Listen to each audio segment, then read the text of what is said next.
Hi friends, welcome back to my channel. எல்லாரும் எப்படி இருக்கீங்க? இந்த வீடியோ பார்த்துட்டு இருக்க எல்லாருக்குமே வணக்கம். இது வெனஸ்டே அன்னைக்கு எடுத்த vlog. பசங்களை ஸ்கூலுக்கு அனுப்புனதுக்கு அப்புறமா வீடியோ எடுக்கலாம்னு சொல்லிட்டு ஸ்டார்ட் பண்ணிட்டேன். லஞ்ச் எல்லாம் பேக் பண்ணி பசங்களை ஸ்கூலுக்கு அனுப்புனதுக்கு அப்புறமா எங்களுக்குமே கொஞ்சம் வெளியே வேலை இருக்குன்னு சொல்லிட்டு கிளம்பிட்டோம். ஃபர்ஸ்ட் எடுத்தோம்னா ஜிஆர்டி தான் போயிருந்தோம். எவ்ரி இயருமே ஒரு நகைச்சீட் போட்டுருவேன். இந்த வாட்டி கொஞ்சம் டிலே ஆயிடுச்சு. ஒரு 6 மந்த் கேப்புக்கு அப்புறம் தான் இப்போ ஸ்டார்ட் பண்ணியிருக்கேன். டிசம்பர்ல ஒரு நகைச்சீட்டு முடிஞ்சிருந்துச்சு. பெரிய பொண்ணுக்கு வந்து அதில் ஒரு சவரன்ல செயின் எடுத்து இருந்தேன். சரி, இன்னைக்கு எப்படியா ஸ்டார்ட் பண்ணிடணும்னு சொல்லிட்டு ஃபார்ம் ஃபில்அப் பண்ணி கொடுத்து பேமெண்ட் பண்ணிட்டோம். சின்ன அமௌண்ட் தான், நமக்கு கட்டும் போது அது கஷ்டமா தெரிஞ்சா கூட அது ஓவராலா நம்ம நகை எடுக்கும் போது அது ஒரு பெனிஃபிட்டா இருக்கும் நம்மளுக்கு. லாஸ்ட் டைம் கட்டும் போது என்ன ஆச்சுன்னா 10 மந்த் வந்து கரெக்டா என்னோட பெரிய பொண்ணோட பர்த்டேக்கு கம்ப்ளீட் ஆயிருந்துச்சு அந்த மந்த்.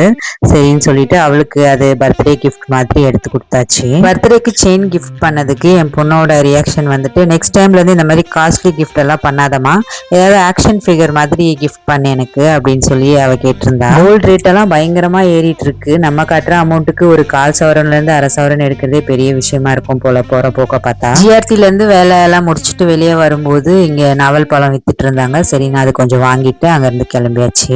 வீட்டுல இருந்து கிளம்பும் போதே எங்க அத்தை லைனிங் பிளவுஸ் வாங்கணும்னு சொல்லியிருந்தாங்க. அது ஒரு 5 பிளவுஸ்க்கு லைனிங் பிளவுஸ் வாங்கணும்னு சொல்லிட்டு அதை போட்டோ எடுத்துட்டு வந்திருந்தேன். கலரு அதெல்லாம் பார்த்து செலக்ட் பண்ணி வாங்கிட்டு அங்க இருந்து பாட்டா ஷோரூம் தான் போயிருந்தேன். பெரிய பொண்ணுக்கு ஒயிட் ஷூ வாங்கணும்னு சொல்லிட்டு தான் போயிருந்தேன்.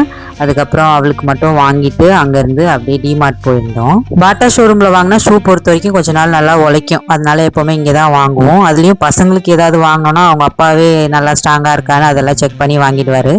நான் சும்மா கூட மட்டும் போயிட்டு வர வேண்டிய வேலை தான். அங்கேருந்து அப்படியே வீட்டுக்கு தானே போவோம்னு பார்த்தீங்க. அதான் இல்லை, அப்படியே டிமார்ட்டுக்கு வந்து மாசத்துல ஒரு 2 வாட்டி டிமார்ட் வரலன்னா இப்போல்லாம் அது ஒரு குறையவே ஆயிடுது. அதுவும் வர்றது என்னவோ 1-2 பொருள் இல்லைன்னு தான் வாங்குறதுக்கு வருவோம். பார்த்தா ட்ராலி ஃபுல்லாக தான் வீட்டுக்கு போகிற மாதிரி இருக்கு. இது தேங்காய் பொறுத்த வரைக்கும் எப்போ வந்தாலும் ஃபர்ஸ்ட் எடுத்தோன்னா டிமார்ட்ல தான் வாங்குவேன். பிரைஸ்மே கொஞ்சம் ரீசனபிளா தான் இருக்கும் வெளியே கம்பேர் பண்றப்ப. அது அடிக்கடி வீட்டில் யூஸ் பண்றதுனால சீக்கிரமே காலியுமே ஆயிடும். நியூட்ரி சாய்ஸ் பிஸ்கெட், அப்புறம் பசங்களுக்கு வந்துட்டு குட் டே பிஸ்கெட் பிடிக்கும், அதனால அதுவுமே வாங்கிட்டேன்.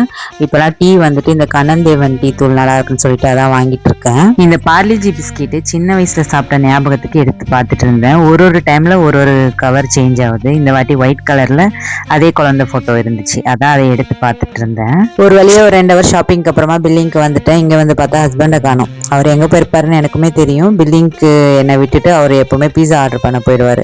அது ஆர்டர் பண்ணா கொஞ்சம் எப்பவுமே லேட்டா தான் வரும், அதனால முன்னாடியே ஆர்டர் பண்றேன்னு போயிட்டாரு. நாங்க பில்லிங் பண்ணிட்டு இருக்கும் போதே ஹஸ்பண்ட் வந்துட்டு நான் பீஸா ஆர்டர் பண்றேன்னு சொல்லிட்டு அவர் வந்துட்டாரு ஆர்டர் பண்றதுக்காக. நான் பில்லிங் எல்லாம் முடிச்சுட்டு வெளியே வந்து பார்த்தா நல்லா மழை ஸ்டார்ட் ஆயிடுச்சு. சரி, மழையை ரசிச்சுட்டே அங்கேயே சாப்பிடலான்னு சொல்லிட்டு பன்னீர் பீஸா தான் ஆர்டர் பண்ணியிருந்தோம். அதனால அங்கேயே சாப்பிட்டோம். எப்பவுமே டிமார்ட் வந்தா டைம் இருந்தா வாங்குவோம் இந்த பீஸா. ஆனா அன்னைக்கு வந்துட்டு ரொம்ப சூப்பராக இருந்துச்சு. இந்த மலையை ரசிச்சுட்டு சுட சுட பீஸா சாப்பிடும்போது ரொம்ப நல்லா இருந்துச்சு.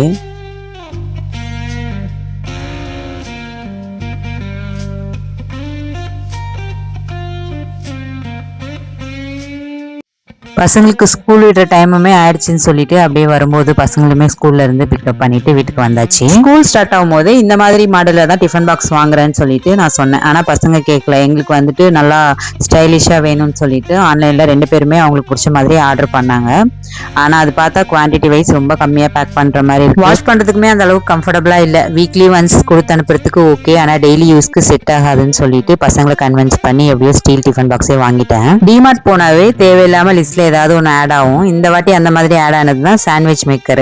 ஆல்ரெடி வீட்டில் ஒன்று இருக்கு, ஆனாலும் இந்த மாடல் நல்லா இருக்குன்னு சொல்லிட்டு புதுசா ஒன்று வாங்கினேன். இன்னைக்கு டின்னருக்கு ப்ரான் பிரியாணி தான் பண்ண போறேன். அதுக்கான ப்ரிப்பரேஷன்ஸ் தான் பண்ணிட்டு இருக்கேன். கொஞ்சமா ப்ரான் வந்து ஃப்ரிட்ஜ்ல இருந்துச்சு, அதனாலதான் ஸ்டார்ட் பண்ணிட்டேன். நான் ஒரு ஸ்லோல போகும்போது தான் இந்த எண்ணெய்லாம் காலியாகும். எண்ணெய் காலியாச்சுன்னு சொல்லி அதை ஊற்றி வச்சுட்டு ஆனியன்ஸ்லாம் ஸ்லைஸாக கட் பண்ணி எடுத்துட்டு ரைஸ் ஊற வச்சு இஞ்சி பூண்டு பேஸ்ட் எல்லாம் ரெடி பண்ணிட்டு எண்ணெயும் நெய்யும் போட்டு தாளிக்க ஆரம்பிச்சிட்டேன். பட்டை லவங்கெல்லாம் போட்டு இப்போ இந்த ஆனியனை நல்லா வதக்க வேண்டியது தான். ஆனியன் எந்த அளவுக்கு வதங்குதோ அந்த அளவுக்கு பிரியாணி நல்லா ஃப்ளேவர்ஃபுல்லா இருக்கும். நம்ம சிக்கனுக்கெல்லாம் ஆட் பண்ற அளவுக்கு இஞ்சி பூண்டு பேஸ்ட் நிறையலாம் ஆட் பண்ண வேண்டாம். ஒரு 1.5 ஸ்பூன் அளவுக்கு தான் ஆட் பண்ணியிருக்கேன். ரொம்ப இஞ்சி பூண்டு வாசனை ஜாஸ்தி ஆயிடும்னு சொல்லிட்டு, ஏன்னா ப்ரானுக்கு அந்த அளவுக்கு தேவைப்படாதுல, அதனால கொஞ்சம் கம்மியாக தான் ஆட் பண்ணியிருக்கேன். அப்புறம் கூடவே இந்த மாஸ்டர் செஃப் ஜார்லயே தக்காளி, புதினா, கொத்தமல்லி இதெல்லாமே நல்லா மலைச்சாரல் மாதிரி கட் பண்ணி அதுவுமே ஆட் பண்ணி வதக்க ஆரம்பிச்சிட்டேன். ஒரு பக்கம் பாத்தீங்கன்னா பாஸ்மதி ரைஸ் வந்து ஒரு ஹாஃப் குக் ஆயிடுச்சு. இனி வடிச்சு எடுத்துக்க வேண்டியதுதான். அதை முட்டையுமே வேக வச்சுட்டேன் சைடு பை சைடு. தக்காளி நல்லா வதங்கினதுக்கு அப்புறமா ஆட் பண்ண வேண்டிய மசாலாஸ் எல்லாம் ஆட் பண்ணி க்ளீன் பண்ணி வச்சிருந்த ப்ரானுமே ஆட் பண்ணிட்டு ஒரு 2 ஸ்பூன் அளவுக்கு கர்ட் ஆட் பண்ணி நல்லா வதக்க ஆரம்பிச்சிட்டேன். ப்ரான் வேகிறதுக்கெல்லாம் அந்த அளவுக்கு டைம் எடுக்காது. நம்ம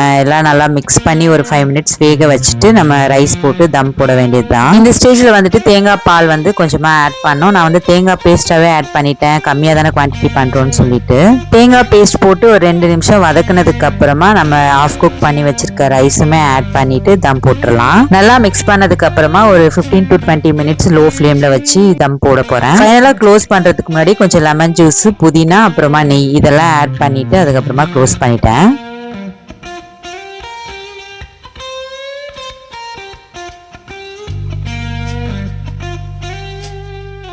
20 மினிட்ஸ்க்கு அப்புறமா பிரியாணி ரெடி ஆயிடுச்சு. அது கூட வேக வச்ச முட்டை, ஆனியன் ரைத்தா, குக்கும்பர். ஒரு 6 o'clock அப்படி இருக்கும்போது சமைக்க ஆரம்பிச்சிட்டேன். ஒரு 7:30 இருக்கும்போது சமையலே முடிஞ்சிருச்சு. டின்னருமே நாங்க சாப்பிட்டு முடிச்சிட்டோம்.